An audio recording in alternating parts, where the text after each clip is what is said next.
ఈరోజు దేశవ్యాప్తంగా లేదా ప్రపంచవ్యాప్తంగా ఎన్నో ధర్మ కార్యాలు అనేవి దేవుణ్ణి నమ్మిన వారు కావచ్చు, దేవుణ్ణి నమ్మని వారు కావచ్చు, అందరూ కూడా ధర్మ కార్యాలు అనేవి చేస్తూనే ఉన్నారు.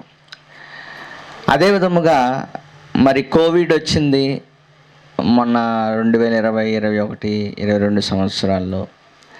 ఈ కోవిడ్ వచ్చినప్పుడు నిజంగా చాలామంది చారిటబుల్ ట్రస్ట్ అనేటువంటి వాళ్ళు ప్రయోజనకరంగా ఏమన్నా చేస్తున్నారా అని మనం ఆలోచిస్తే ధర్మకార్యాలు చేస్తున్నారు, కానీ ఫలాన్ని పొందుకోలేని ధర్మకార్యాలు చేస్తున్నారు. ఎలాగా అనేది ఇప్పుడు మనం ఆలోచన చేయబోతున్నాం. ఇప్పుడు ఏదైనా ఒక పని చేసామంటే దానికి మనకు ఫలం రావాలా వద్దా? రావాలి. ఏమండి, ఏదైనా ఒక పని చేసామంటే దానికి మనం ఫలాన్ని ఆశిస్తాం. అదే విధముగా ఈరోజు ఎందుకు అనాథ పిల్లలకు కావచ్చు, మరి వృద్ధులకు కావచ్చు, రోడ్ల మీద ఉన్న వాళ్ళకు కావచ్చు, ఎందుకు పంచుతున్నారు, ఎందుకు ఇస్తున్నారు, ఆశ్రమాలు ఎందుకు కడుతున్నారు అంటే సేవ చేయాలి. ఒక మంచి సదుద్దేశం, సేవ చేయాలి, వాళ్ళని మనం ఆశ్రయాన్ని కల్పించాలి అని కొన్ని కోట్ల రూపాయలతో, కొన్ని వేల రూపాయలతో, కొన్ని లక్షల రూపాయలతో ఈరోజు ప్రపంచవ్యాప్తంగా ఇలాంటి ఆశ్రమాలు కావచ్చు ఎన్నో ఉన్నాయండి, చాలా ఉన్నాయి. ఏమండి, ఆశ్రమాలకు సంబంధించినటువంటి, ట్రస్ట్కి సంబంధించినటువంటి హాస్పిటల్స్ ఉన్నాయి.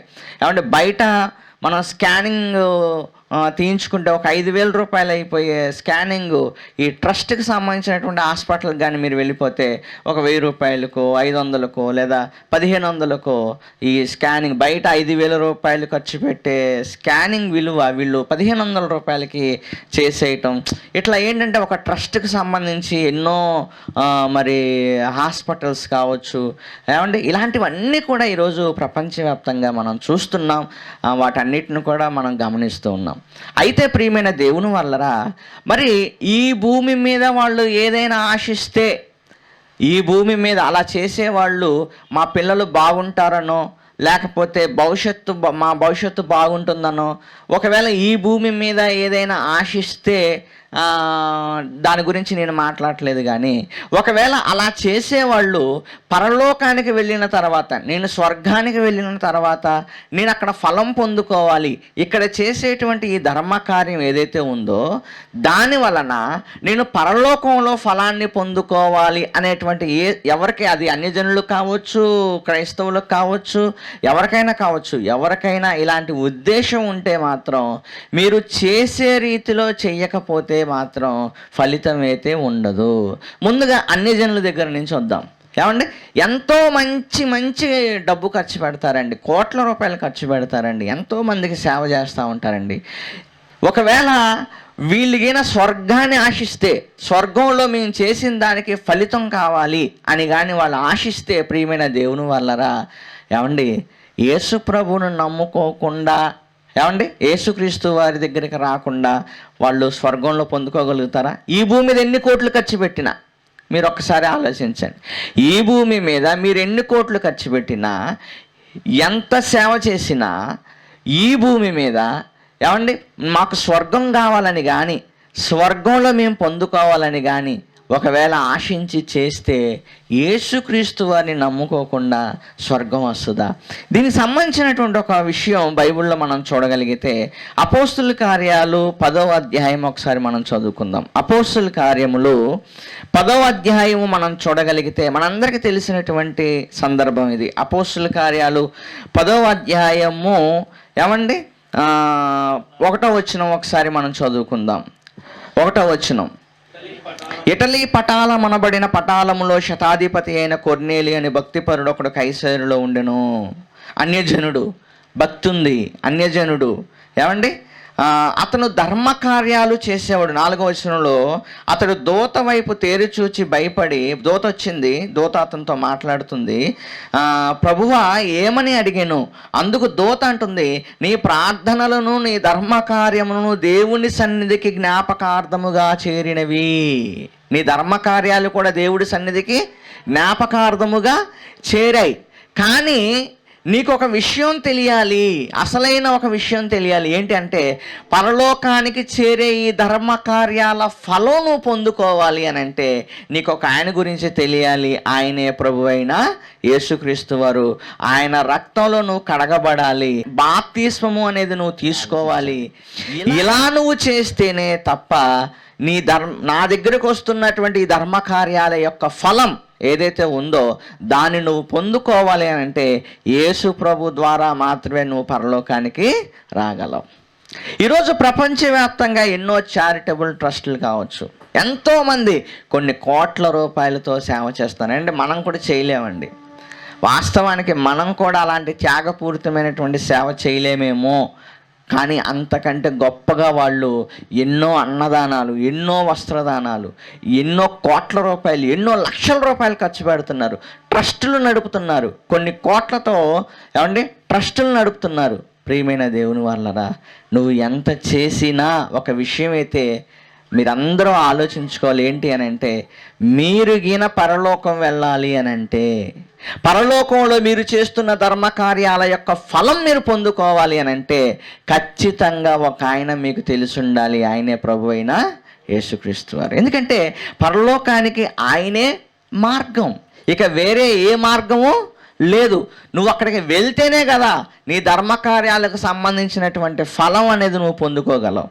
కనుక నువ్వు అక్కడికి వెళ్ళాలి. అక్కడికి వెళ్ళాలంటే యేసు ప్రభు ద్వారా మాత్రమే నీవు పరలోకానికి వెళ్ళగలవు. నువ్వు చేసిన ధర్మకార్యాలకు సంబంధించినటువంటి ఫలం నువ్వు పొందుకోవాలంటే యేసుక్రీస్తు వారిని తప్పకుండా నమ్మి తీరాల్సిందే. కానీ వీళ్ళు నమ్ముతారా?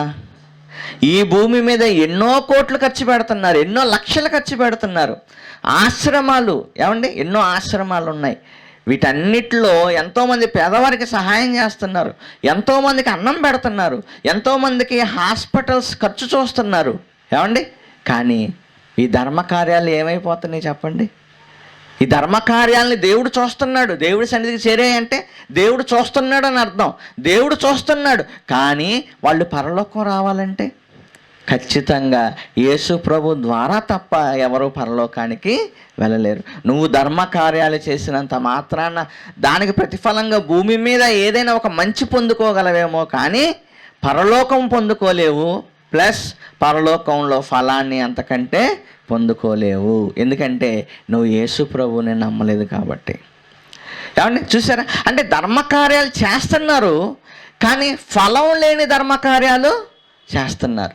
స్వర్గం లేని ధర్మకార్యాలు చేస్తున్నారు, స్వర్గం లేని ధర్మకార్యాలు. ఇకపోతే క్రైస్తవుల దగ్గరికి వద్దాం. క్రీస్తుని నమ్ముకున్నారు కొంతమంది, అలాగే ఇంకొక ఆమెను కూడా నమ్ముకున్నారు. ఆమె మరియమ్మ తల్లి.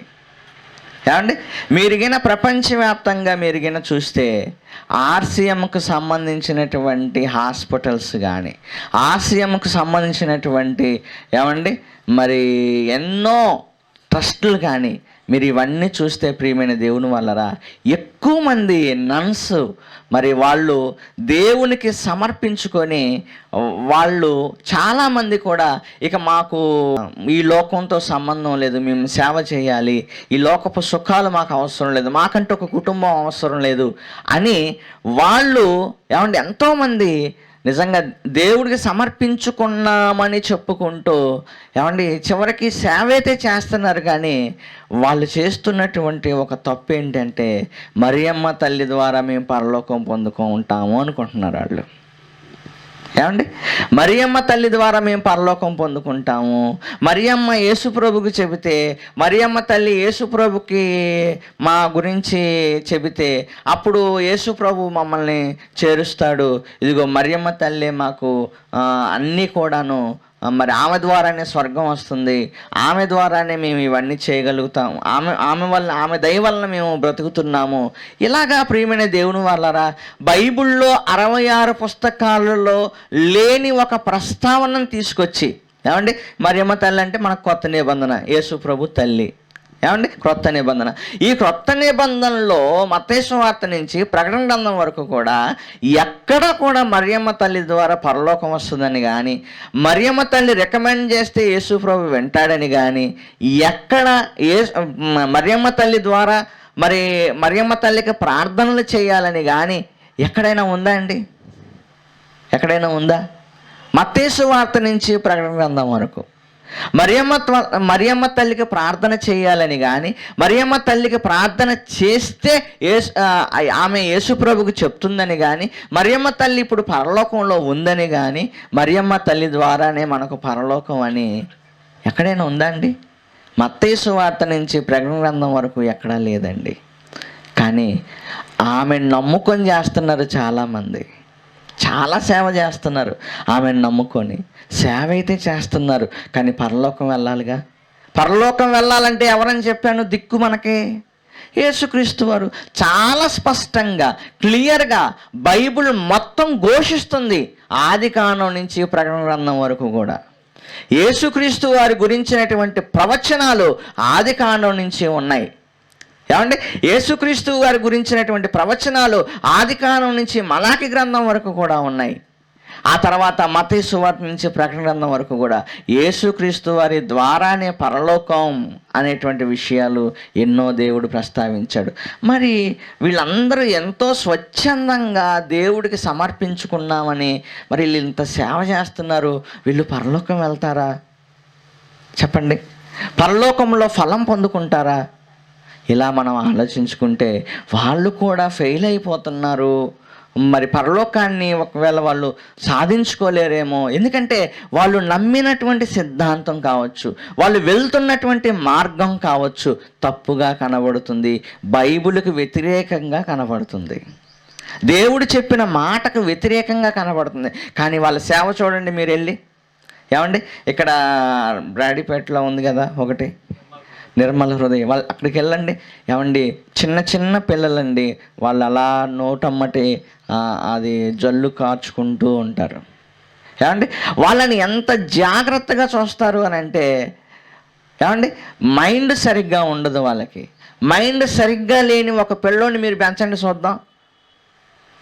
మైండ్ సరిగ్గా లేని ఒక పిల్లోని మీరు పెంచుకోగలుగుతారా? ఏమండి, ఎంతోమంది అండి మొన్న ఈ మధ్యకాలంలో ఒక విషయంలో వాళ్ళకి ఫోన్ చేస్తే, ఏమండి పలానా ఆయన్ని మీరు చేర్చుకుంటారా అని అంటే, మేము చేర్చుకోవాలంటే వాళ్ళు రోడ్ల మీద ఉండిన వారై ఉండాలి అన్నారు. వాళ్ళు రోడ్ల మీద ఏ దిక్కు లేకుండా ఉన్నవారైతేనే మేము వాళ్ళని చేర్చుకుంటాము. చూడండి ఎంత సేవ చేస్తాం. రోడ్ల మీద ఏ దిక్కు లేకుండా రోగాలతో అలా పడిపోయి ఉంటే, అలా ఎంతోమంది తల్లిదండ్రులు పిల్లల్ని కనేసి వాళ్ళ పరిస్థితి బాగోలేదని ఎక్కడో వదిలేస్తే తీసుకొచ్చి వాళ్ళు ఆశ్రమాల్లో పెట్టుకొని వాళ్ళకి ఆహారం పెట్టి, ఏమంటే నిజంగా ఎంత సేవ చేస్తున్నారు తెలుసా? వాళ్ళు ఎంతో సేవ చేస్తున్నారు. ప్రియమైన దేవుని వల్లరా, నిజంగా అలాంటి వారిని వ్యక్తిగతంగా అభినందించవచ్చు. అలాంటి వారిని వ్యక్తిగతంగా మనం ఏమండి వారిని నిజంగా వారు చేస్తున్నటువంటి మేలును బట్టి, వాళ్ళు చేస్తున్న సేవలను బట్టి కొనియాడవచ్చు. కానీ పరలోకం వస్తుందా? ఏమండి, బైబిల్ దగ్గరికి రాగానే ఫెయిల్ అయిపోతున్నారు చూడండి. బైబిల్ దగ్గరికి రాగానే ఫెయిల్ అయిపోతుంది. పరలోకం వస్తుందా? మరియమ్మ తల్లి నమ్ముకుంటే పరలోకం వస్తుందని ఎక్కడైనా ఉందా? ఏమండి, ఎక్కడా లేదు కదా. ఎక్కడైనా ఉంటే చెప్పండి. ఎక్కడైనా ఉందా? మరియమ్మ తల్లి ద్వారా పరలోకం వస్తుందని ఎక్కడైనా ఉందా? ఎక్కడా లేదు. ఇన్ని సంవత్సరాలు మనం బైబిల్ చదువుతున్నాం, ఎక్కడైనా మనకు దొరికిందా? దొరకలేదు. కానీ వాళ్ళు అలాంటి ఒక సిద్ధాంతంలో ఉండి సేవ చేస్తున్నారు. మరి వాళ్ళ పరిస్థితి ఏంటి ఆలోచించండి. ఏముంది ఇంకా వాళ్ళ పరిస్థితి? చివరికి సత్యం తెలుసుకుంటే తప్ప ఏమండి నిత్య జీవానికి వారసులు కాలేరు. కానీ ఎంత సేవ చేస్తున్నారు, ఎంత సేవ చేస్తున్నారు. మనం అసలు ఆ ఊహలోకి కూడా వెళ్ళలేమన్నమాట. అంతకంటే గొప్ప సేవ వాళ్ళు చేస్తున్నారు. అంటే సేవ అయితే చేస్తున్నారు, కానీ పరలోకానికి కానీ పరలోకంలో ఫలం పొందుకునే స్థితిలో వెళ్ళలేకపోతున్నారు. ఆలోచించండి ప్రియమైన దేవుని వల్లరా. ఇకపోతే మరి యేసు ప్రభువుని నమ్ముకున్నాం, యేసు ప్రభువుని మేము నమ్ముకున్నాము, మేము ఇదిగో ఈ ధర్మకార్యాలు చేస్తున్నాము అని మనము చెప్పుకుంటున్నాం. ఎవరైతే క్రీస్తుని నమ్ముకొని చేస్తున్నారో వాళ్ళు చెప్పుకుంటున్నారు. పోనీ వీళ్ళేమైనా పరలోకంలో పొందుకుంటున్నారా? అసలు పరలోకంలో పొందుకోవటం కోసమే కదా మనం చేస్తుంది. ₹1 ఖర్చు పెడుతుంది. అవునా? మరి వీళ్ళేమైనా పరలోకంలో పొందుకుంటున్నారా అంటే బైబిల్లో కొన్ని వచనాలు సపోర్ట్ చేయట్లేదు. ఎలా సపోర్ట్ చేయట్లేదు? మత్తయి సువార్త ఒకసారి మనం చూడగలిగితే, మత్తయి సువార్త ఏమండి 6వ అధ్యాయము, మత్తయి సువార్త 6వ అధ్యాయము. అన్ని జనులు చేస్తున్నారు, మనకి సంబంధం లేదు. ఏమండి వాళ్ళు యేసుప్రభుని నమ్ముకుంటేనే పరలోకం వెళ్ళగలుగుతారు. ఏమండి మరియమ్మ తల్లి ద్వారా పరలోకం వెళ్తామని అమాయకంగా వాళ్ళు చేస్తున్నారు. వాళ్ళకు కూడా ఇక మనం చెప్పగలిగింది ఏం లేదు. వాళ్ళైనా చివరికి యేసుప్రభు దగ్గరికి రావాల్సిందే, వస్తేనే వాళ్ళ ఫలం వాళ్ళు పొందుకోగలుగుతారు. ఇకపోతే యేసుప్రభుని నమ్ముకున్నాము మేము, ఇదిగో ధర్మ కార్యాలు చేస్తున్నాం, ఇదిగో ఆ కార్యాలు చేస్తున్నాం, ఈ కార్యాలు చేస్తున్నాం అని చెప్పుకుంటున్నాం. మనకేమైనా ఫలం వస్తుందా? మనకు వచ్చే ఫలం ఏమైనా పోతుందా? ఎక్కడ పోతుంది?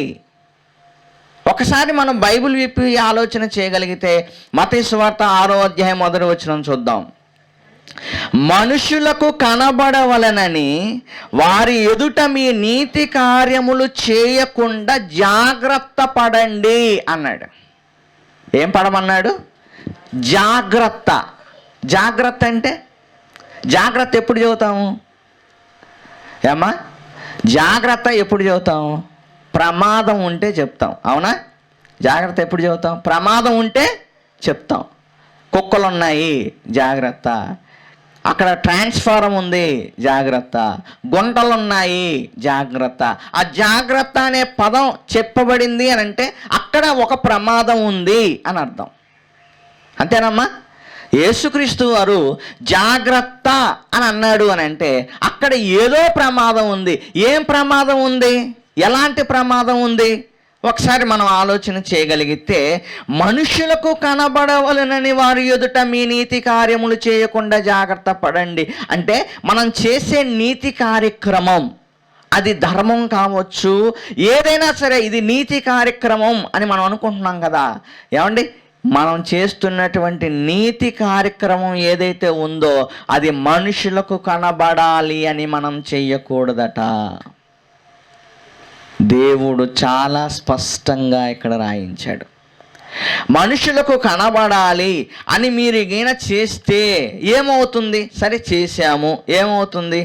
లేని ఎడల జాగ్రత్త పడకపోతే, మీరు లేని ఎడల పరలోకమందున్న మీ తండ్రి యొద్ద మీరు ఫలము పొందరు అన్నాడు. చూడండి, ఒకవేళ మీరు చేస్తారు కానీ మీ కాన్సెప్ట్ ఏంటి? మీ ఉద్దేశం ఏంటి?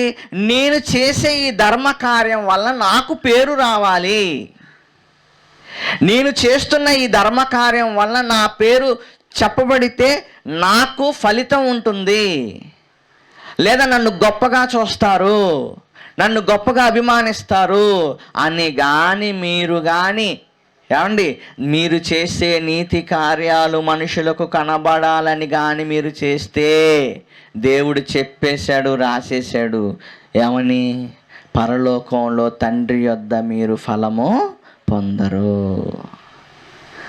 చూడండి, అంటే మనము మనుషులకు కనబడాలి అని చెయ్యకూడదు. దేవుడు ఏమంటున్నాడు చూద్దాం 2వ వచనంలో. కావున మరి ఎలా చేయాలయ్యా? కావున నీవు ధర్మము చేయునప్పుడు మనుషుల వలన ఘనత నొందవలనని, అంటే నేను ఈ ధర్మం చేస్తే ఇదిగో నన్ను టీవీలో చూపిస్తారు, ఇదిగో నన్ను పేపర్లో వేస్తారు, ఇదిగో నన్ను పలానా చోట చూపిస్తారు, నన్ను ఫ్లెక్సీలో వేస్తారు, లేకపోతే అది నా గురించి 10 మంది ముందు చెప్తారు. ఇదంతా ఏంటి? మనుషులకు ఏమవుతుంది? కనబడుతుంది. మనుషులకు కనబడవలనని నువ్వు ధర్మ కార్యాలు చేసినప్పుడు, నీవు ధర్మము చేయనప్పుడు మనుషుల వలన ఘనత నొందవలనని. ఎవరి వలన ఘనత నొందాలి? నువ్వు. నేను చేసే ఈ ధర్మం నన్ను 10 మంది మెచ్చుకోవాలి, 10 మంది నన్ను ఏం చేయాలి? మెచ్చుకోవాలి అని కానీ నువ్వు చేస్తే నొందవలనని వేషధారులు సమాజ మందిరములలోను వీధులలోను చేయులాగున నీ ముందర బోర ఊదింపవద్దు. అర్థమైందా? మనుషులు నీ గురించి బోర ఊదకూడదు. ఎందుకంటే మనుషుల వలన నువ్వు ఏం సంపాదించాలనుకుంటున్నావు? మనుషుల దగ్గర నువ్వు ఏం సంపాదించాలనుకుంటున్నావు? ఘనత సంపాదించాలనుకుంటున్నావు, మనుషుల మెప్పు కావాలనుకుంటున్నావు, మనుషుల మెప్పు కావాలనుకుంటున్నావు, మనుషుల ఘనత కావాలనుకుంటున్నావు. కనుక నీకు పరలోకములో ఫలము రాదు. దేవుడు చెప్పేశాడండి. ఏమండి? తర్వాత ఏమన్నాడు? వారు తమ ఫలము పొంది ఉన్నారని నిశ్చయముగా మీతో చెప్పుచున్నాడు. పొంది ఉన్నారంటే పొందేశారు, వాళ్ళు ఇక్కడే పొందేశారు. వాళ్ళు పరలోకంలో పొందుకోవాలని చేస్తున్నారు, కానీ వాళ్ళు చేసేటువంటి క్రియలు మనుషులకు కనబడాలనే వాళ్ళ యొక్క ఉద్దేశాలు ఏదైతే ఉందో అలా చేయటం వలన ఇదిగో ఇక్కడే వాళ్ళకు రావాల్సిన పేరు వచ్చేసింది. కాబట్టి వాళ్ళు ఫలం పొందేశారు, ఇక వారికి పరలోకంలో ఫలమేమీ లేదు. ఏమండి? తర్వాత చదువు 3వ వచనం. నీవైతే ఒకవేళ నిజంగా నాకు పరలోకంలో కావాలి, నిజంగా నాకు పరలోకంలో ఫలం కావాలని కానీ నువ్వు కానీ ఆశిస్తే, నీవైతే ధర్మము చేయునప్పుడు నీ ధర్మము రహస్యముగా ఉండు నిమిత్తము నీ కుడి చేయి చేయునది నీ ఎడమ చేతికి తెలియకుండవలెను. పక్కనున్న మనిషికి కాదట, అసలు నీ శరీరంలో ఇంకొక పార్ట్కి తెలియకూడదట. చూడండి ఏమండి? పక్కనున్న మనిషికి కాదు, అవతల ఉన్న మనిషికి కాదు, అసలు నీ శరీరంలో ఒక పార్ట్, కుడి చెయ్యి ఒకటి, ఎడమ చెయ్యి ఒకటి, నువ్వు కుడి చేత్తో చేసిందట నీ ఎడమ చేతికి కూడా, అంటే నీ ఎడమ చెయ్యి కూడా నీ కుడి చేత్తో చేసింది నీ ఎడమ చెయ్యి చూడకూడదు, నీ ఎడమ చేతికి తెలియకూడదు అసలు. అంటే నీ దేహంలో ఉన్న మరొక చెయ్యికే తెలియకూడదంటే, నువ్వు పెద్ద పెద్ద ఫ్లెక్సీలు వేసుకుంటే, నువ్వు పెద్ద పెద్ద నేను టీవీలో కనబడాలని నువ్వు అనుకుంటే, నా పేరు ఇదిగో 10 మంది ముందు వినబడాలని నువ్వు అనుకుంటే, నీకు పరలోకంలో వస్తుందని నువ్వు ఆశిస్తున్నావా? ఆలోచించండి. దేవుడు చెప్పింది, నేను చెప్పింది కాదు. దేవుడు చాలా స్పష్టంగా చెప్పేశాడు. ఏమని? మీరు కానీ పరలోకంలో పొందుకోవాలంటే మీ శరీరంలో ఉన్న దేహానికే తెలియకూడదు మీరు చేసేది. ఒక చేతితో చేసింది ఇంకొక చేతికి తెలియకూడదు. అలా నువ్వు చెయ్యాలి. అలా నువ్వు చేస్తే పరలోకంలో నువ్వు పొందుకుంటావు అని అంటున్నాడు. ఏమండి? తర్వాత ఏమంటున్నాడని 4వ వచనంలో, అట్లయితే అలాగాని నువ్వు చేయగలిగితే రహస్యమందు చూచు నీ తండ్రి నీకు ప్రతిఫలం ఇస్తాడు. నీ తండ్రి కూడా రహస్యంగా నిన్ను చూస్తున్నాడు. నిన్ను చూస్తున్న నీ తండ్రి నీకు ప్రతిఫలం ఇస్తాడు నువ్వు గిన అలాగా చెయ్యగలిగితే. అన్ని జనులు చేస్తున్నారు, ఉపయోగం లేదు. వాళ్ళు చేస్తున్నారు, మరియమ్మ తల్లి ద్వారా పరలోకం పొందాలని, ఉపయోగం లేదు. క్రైస్తవులు చేస్తున్నారు, క్రీస్తుని నమ్ముకున్న వాళ్ళు చేస్తున్నారు, కానీ ఉపయోగం లేదు. ఎందుకో తెలుసా? వీళ్ళు మామూలుగా బోరోదించుకోరు. ఏమండి? మామూలు బోర కాదు ఇది. పెద్ద పెద్ద బోరలు, పెద్ద పెద్ద గొట్టాల్లో వినపడాలా. చేసేది 100 రూపాయలు. ఏమండి? చేసేది అంతా 100 రూపాయలు. ఆ చలిలో బాధపడుతున్న ఎవరికో ఏమండి అలా దుప్పటేస్తారు మన వాళ్ళు. దుప్పటి 100 రూపాయలు దుప్పటి, అది అలా వెళ్ళి వేసి వచ్చావు. ఇక చూసుకో దాని గురించి వాట్సాప్లు, ఫేస్బుక్లు, ఏమండి ఇన్స్టాగ్రామ్లు, ఏమండి నీ గురించి ఎంతమంది అమ్మ బాబోయ్ ఇతను అసలు అతను అంత బాధపడుతుంటే దుప్పటి తీసుకొచ్చి అతని మీద కప్పాడు. అబ్బా ఎంత దీన స్వభావం, ఎంత మంచివాడు, అబ్బా అబ్బా అంటే అయిపోయిందిరా అబ్బాయి, నీకు పరలోకంలో ఏమీ లేదు, నీకు ఇక్కడ అయిపోయింది. దేవుడు చెప్పాడు, నువ్వు కానీ పరలోకంలో ఫలం పొందుకోవాలంటే నీ శరీరంలో ఉన్న నీ దేహానికి తెలియకూడదు. ఎవరున్నారు అలాగా? అందరూ ఇక్కడే పొందుకుంటున్నారు, చేస్తున్నారు, పొందుకుంటున్నారు. పరలోకానికి వెళ్ళి, ఏంది ప్రభు నా అకౌంట్లో ఎంత ఉందంటే 0. ఏంది తండ్రి ఎందుకని అంటే, ఇక్కడే పొందేశావు నువ్వు ఇక్కడే పొందేశావు. నిన్ను ఎంతమంది పొగిడారు, అయిపోయింది కదా. ఇప్పుడు పొగిడేశారు, నువ్వు పలానా దాన్ని చేసావని చెప్పేసుకున్నావు, పొగిడేశారు, అయిపోయింది. ఇక అక్కడ ఎందుకు ఉంటుంది? నువ్వు పరలోకంలో పొందుకోవాలని చెయ్యట్లేదు, ఈ భూమి మీద మనుషుల కోసం చేస్తున్నావు, మనుషులకు కనబడాలని చేస్తున్నావు నువ్వు. కనుక నీ ఫలం పోతుంది. ఇది నేను ఏమండి మీ అందరికి ఇప్పటి నుంచైనా జాగ్రత్తగా చేస్తారని చెప్తున్నాను. మీరు పరలోకంలో పొందుకోవాలని చెప్తున్నాను. ఎందుకంటే మనం చేస్తున్నాం, ఎటు మనం చేస్తున్నాం. అది రూపాయి కావచ్చు, 2 రూపాయలు కావచ్చు, 10 రూపాయలు కావచ్చు, 100 రూపాయలు కావచ్చు, 1000 రూపాయలు కావచ్చు, 10,000 కావచ్చు. మనం చేస్తున్నాం. చేసేది ఎందుకు ఇక్కడే మనం అనుభవించాలి? మనం ఇక్కడ అనుభవించడానికి కాదు కదా. మనం ఎక్కడ అనుభవించడానికి? మనం ఈ ప్రయాస అంతా కూడా పరలోకంలో తండ్రి దగ్గర మనకు ఫలం కావాలి. మరి పరలోకంలో తండ్రి దగ్గర ఫలం కావాలంటే ఎవరికి తెలియకూడదు, ఎవరికి తెలియకూడదు. నువ్వు చేసే ధర్మం ఎవరికి తెలియకూడదు, ఎవరికి తెలియకుండానే చెయ్యాలి. ప్రియమైన దేవుని వాళ్ళరా, ఇకపోతే కొన్ని వచనాలు ఒకసారి మనం ఆలోచన చేద్దాం. ఏమండి, మరి ఒక ఆవిడ యేసుప్రభు తల మీద అత్తరు పోసింది, ఆమె గురించి యేసుక్రీస్తు వారు పబ్లిసిటీ చేసేసాడు. మరి యేసుక్రీస్తు వారు ఎక్కడ సువార్త ప్రకటింపబడుతుందో ఆమె గురించి కూడా ప్రకటింపబడుతుందని చెప్పాడు. ఒకసారి ఆ మాట చూద్దాం. మత్తయి సువార్త 26వ అధ్యాయము 6వ వచనం. మత్తయి సువార్త 26వ అధ్యాయము 6వ వచనాన్ని ఒకసారి మనం చూడగలిగితే, ప్రియమైన దేవుని వారలారా, మత్తయి సువార్త 26వ అధ్యాయము 6వ వచనం. యేసు బేతనియలో కుష్ఠిరోగి అయిన సీమోను ఇంట ఉన్నప్పుడు ఒక స్త్రీ మిక్కిలి విలువ గల అత్తర బుడ్డి తీసుకుని ఆయన యొద్దకు వచ్చి ఆయన భోజనము కూర్చుండగా దాన్ని ఆయన తల మీద పోసింది.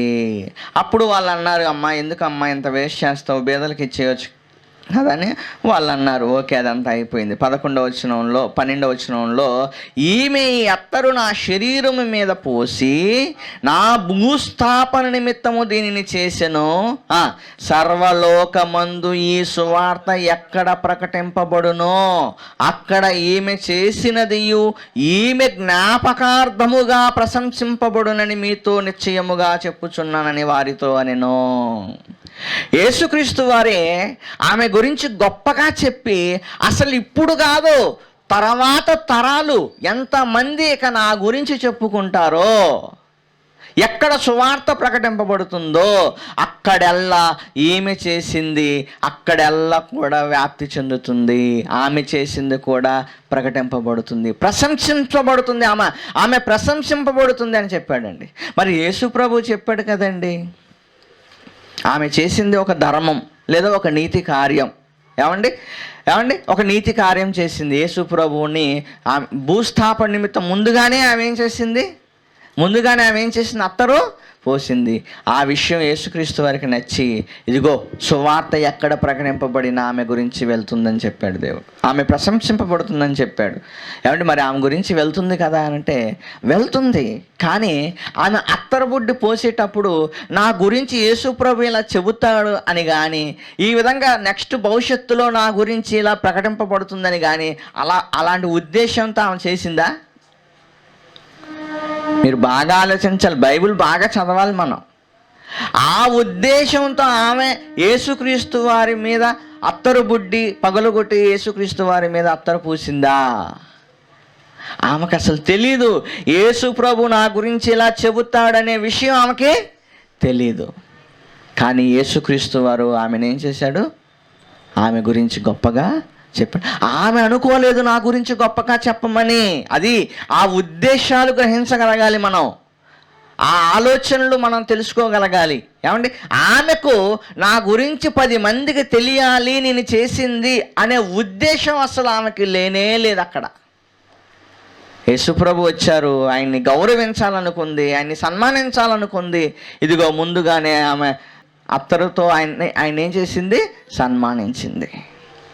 ప్రియమైన దేవుని వల్లరా, ఆమె ఉద్దేశంలో లేదండి. మరొకటి కూడా మనం చూడగలిగితే లూకాసు వార్త 21వ అధ్యాయము 1 నుంచి 4 వచనాలు. లూకాసు వార్త 21వ అధ్యాయము 1 నుంచి 4 వచనాలు. ఏమండి, కానుక పెట్టెలో తమ కానుకలు వేయుచున్న ధనవంతులను ఆయన పారజూచెను. ఒక బేద విధవరాలు 2 కాసులు అందులో వేయుచుండగా చూచి, ఈ బేద విధవరాలు అందరికంటే ఎక్కువ వేసానని మీతో నిజముగా చెప్పుచున్నాను అని అన్నాడు. ఇక్కడ కూడా ఒక బేద విధవరాలు 2 కాసులు వేసింది. ఆ 2 కాసులు వేసిన విషయం యేసుక్రీస్తు వారు పబ్లిక్గా చెప్పేశాడు. ఈరోజు మనం కూడా చెప్పుకుంటున్నాం. ఏమండి, మరి ఆమె చేసింది యేసుక్రీస్తు వారు ఎందుకు చెప్పారు? ఆమె చేసింది కానీ, ఈ బీద విధవరాలు చేసింది కానీ, ఒక స్త్రీ చేసింది కానీ యేసుక్రీస్తు వారు ఎందుకు చెప్పారు?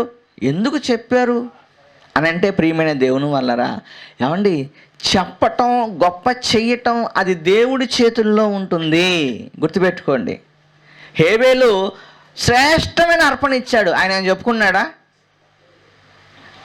దేవుడికి ఇవ్వాల్సిన అర్పణ ఆయన ఇచ్చేశాడు. కానీ ఇప్పటికీ ఆయన ఇచ్చే అర్పణ ఏ విధంగా ప్రశంసింపబడుతుంది? ఒక శ్రేష్టమైన అర్పణ.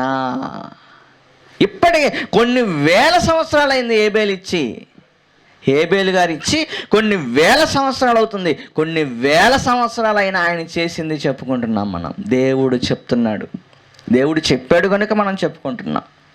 కానీ వాళ్ళ ఉద్దేశాల్లో లేదు మేము చేసేది గొప్ప కావాలి.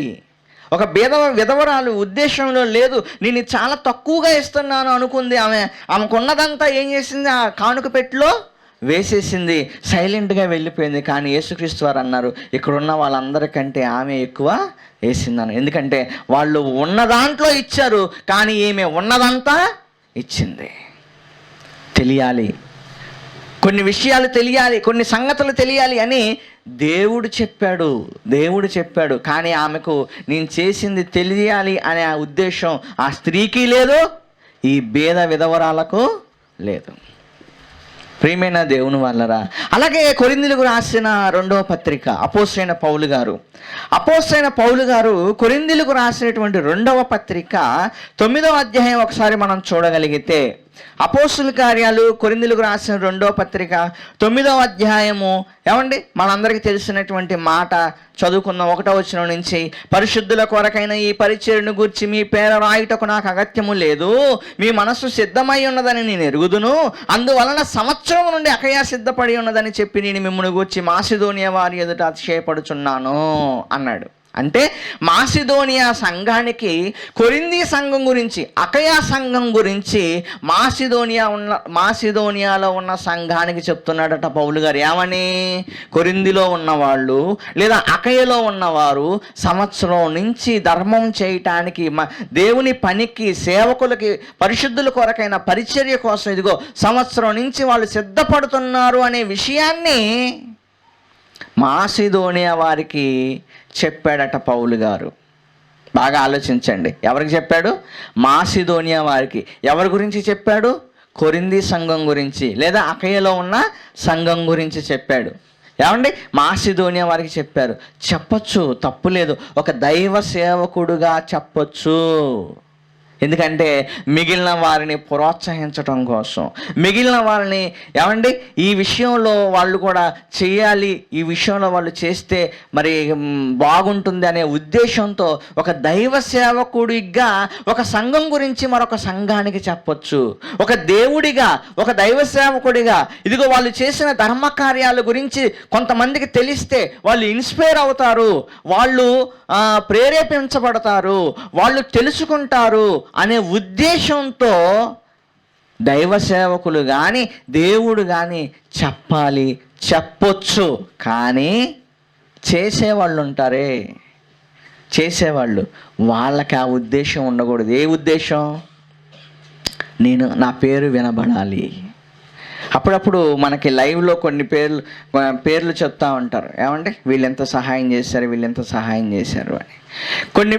కొన్ని మీరు గమనించారో లేదో, మరి కొంతమంది మా పేరు చెప్పొద్దండి, ఇదిగో 4,000 రూపాయలండి అంటారు. మా పేరు చెప్పొద్దండి, ఇదిగోండి 3,000 రూపాయలు అంటారు. మా పేరు చెప్పొద్దండి, ఇదిగోండి 2,000 రూపాయలు అంటారు. ఎందుకు పేరు చెప్పొద్దు అన్నారు? వాళ్ళెవరో మనకు తెలియదు. ఏమండి, వాళ్ళెవరో ఇక మనకి తెలీదు, వాళ్ళని చూసినా మనకు తెలీదు. వాళ్ళు మన కళ్ళ ముందు కనపడినా, ఇదిగో పలానా ఆవిడ 10,000 రూపాయలు ఇచ్చిందంట పలానా పని కోసం అని వాళ్ళని మనం చూసినా ఇక మనకు తెలియదు. అదే చూసామనుకోండి, అదే తెలిసిందనుకోండి, ఆమెను ఏం చేస్తాం మనం? ఆ వ్యక్తిని ఏం చేస్తాం? పొగుడుతాం. చాలా చేశారండి, బాగా చేశారండి, గొప్పగా చేశారండి అని పొగుడుతాం. ఇక ఫలం వచ్చేసినట్టే. ఈ భూమి మీద నీకేం వచ్చేసింది? ఫలం వచ్చేసింది.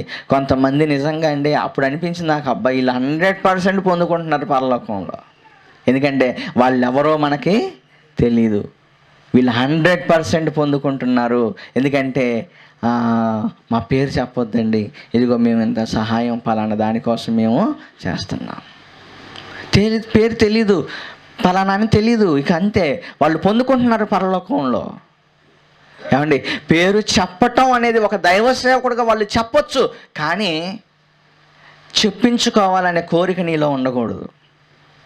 అర్థమైందా? నా పేరు వినబడలేదేంటి అని నువ్వు అనుకోకూడదు. నువ్వు ఇచ్చావు, ఎనఫ్, ఇంకా నువ్వు మర్చిపోవాలంతే. నువ్వు ఇచ్చావు, చెప్పని చెప్పకపోని వాడిని వాడకపోని, అర్థమైందా? నువ్వు ఇచ్చావు దేవుడు అని నువ్వు ఇచ్చావు, ఇంకా దాన్ని నువ్వు మర్చిపోవాలి. ఇదిగో ఇది దేవుడి పనికి అని నువ్వు ఇచ్చావు, దాన్ని ఇక నువ్వు మర్చిపోవాలి. నా పేరు చెప్పలేదేంటి, నా ఫోటో వేయలేదేంటి, నా గురించి ప్రకటన చేయలేదేంటి? వీళ్ళందరూ పోగొట్టుకుంటున్నారండి. వీళ్ళందరూ భూమి మీదే తెచ్చుకుంటున్నారు. మనం చేయాలి ఎనఫ్, దాని గురించి ఇక మర్చిపోవాలి. మనం పేరు వినబడినా వినబడకపోయినా, అర్థమైందా? నువ్వేం చేయాలి? ఇది దేవుడికి అని నువ్వు ఇచ్చావు, ఇక దాని గురించి నువ్వు మర్చిపోవాలి. ఎందుకంటే నీకు ఫలం రావాలంటే, నీకు ఫలం రావాలంటే. ప్రియమైన దేవుని వాళ్ళరా, ఏమంటే మొన్న అక్క మరి మీటింగ్ పెడుతున్నారు, అక్క మేరీ అక్క గారు మీటింగ్ పెడుతున్నారు. అడిగా నేను, ఏమని అంటే, అక్క మరి మీ ఫోటో ఫ్యామిలీ ఫోటో వేనండి. ఏం వద్దన్నా అంది. సుమారు 1,00,000 రూపాయలకు పైగా ఖర్చు పెడుతుంది.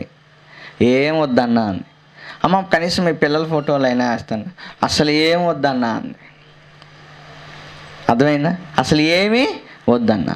ఎందుకు వద్దనుకున్నారు వాళ్ళు? అర్థమైందా? వద్దనుకున్నారు. పరలోకంలో మాకు కావాలనుకుంటారు. దేవుడు చూడాలి అని చెయ్యండి. దేవుడు చూడాలి, నేను చేసే సేవ దేవుడు చూడాలి. అందుకే ఈ పాంప్లెట్లో ఫోటోలు ఏమీ వేయలేదు. ఏమండి, ఓన్లీ స్పీకర్.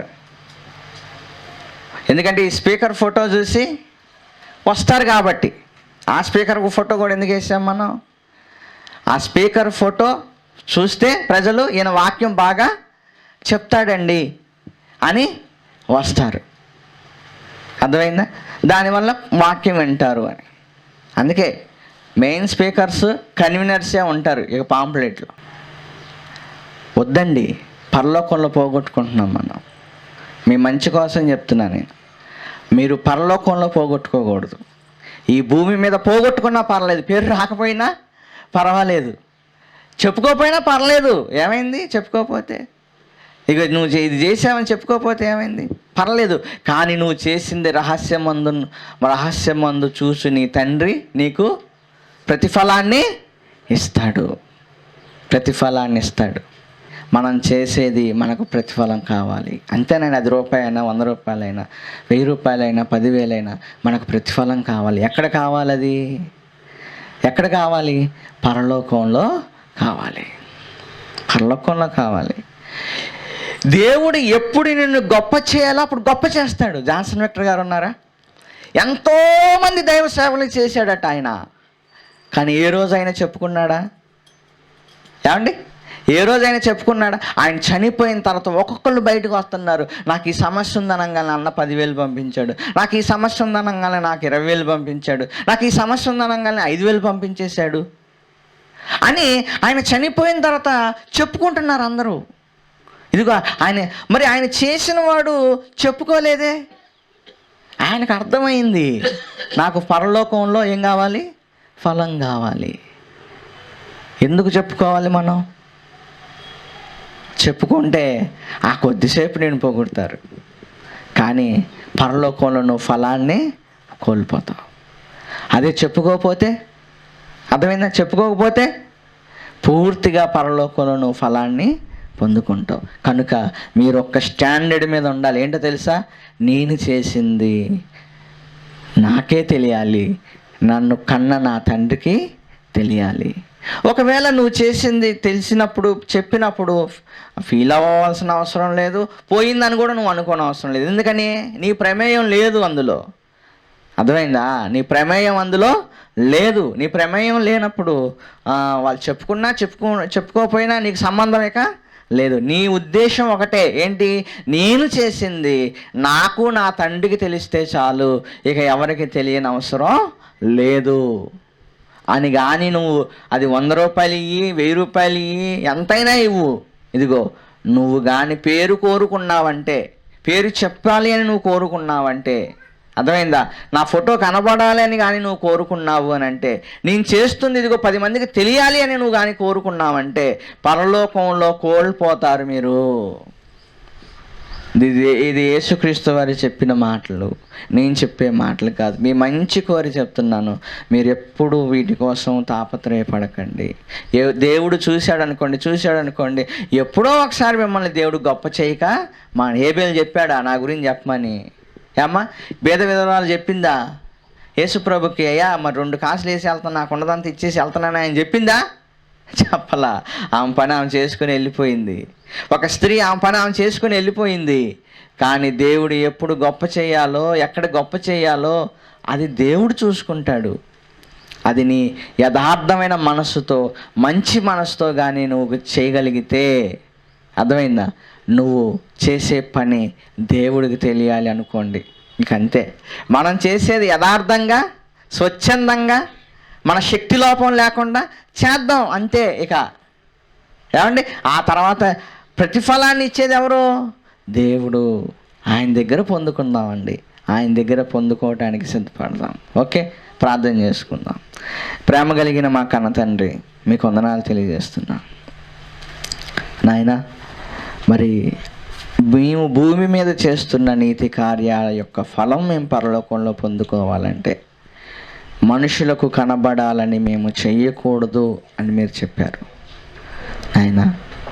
మరి ఈరోజు ఎంతోమంది మనుషులకు కనబడాలి, మా పేరు వినబడాలి, మా ఫోటో కనబడాలి అని చేస్తున్నారు తండ్రి. అనవసరంగా వాళ్ళు చేస్తున్న దానికి ప్రతిఫలం లేకుండా పోతుంది. అలాంటిది జరగకూడదు అని మీ పిల్లలకు ఈ వాక్యాలు తెలిసినప్పటికీ మరొకసారి అందులో ఉన్న భావాన్ని మీ పిల్లలకు తెలియచేసాం తండ్రి.